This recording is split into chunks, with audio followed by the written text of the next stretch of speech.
ক্ষমতা গেলে অগ্রাধিকার ভিত্তিতে পর্যায়ক্রমে বিশ্বের সব দেশের সাথে ফ্লাইট চালুর প্রতিশ্রুতি দিয়েছেন জামাত আমির শফিকুর রহমান। মৌলভীবাজারের কুলাউড়ায় নির্বাচনী জনসভায় তিনি বলেন, প্রবাসে কোনো শ্রমিক মারা গেলে রাষ্ট্রীয় খরচে মরদেহ দেশে আনা হবে। বিকেলে সিলেট সরকারি আলিয়া মাদ্রাসা মাঠে জনসভায় বক্তব্য দেওয়ার কথা রয়েছে জামাত আমিরের। জনসভা ঘিরে প্রস্তুতি শেষ করেছে স্থানীয় জামাত।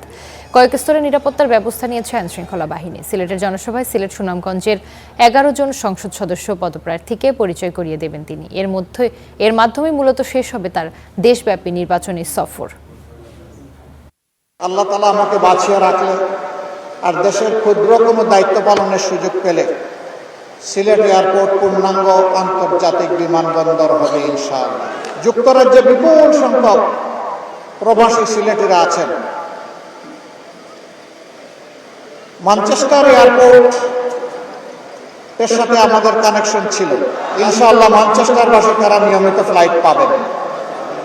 ওটা বন্ধ করা হবে না, কেউ বন্ধ করলে আমরা আবার চালু করে দেব।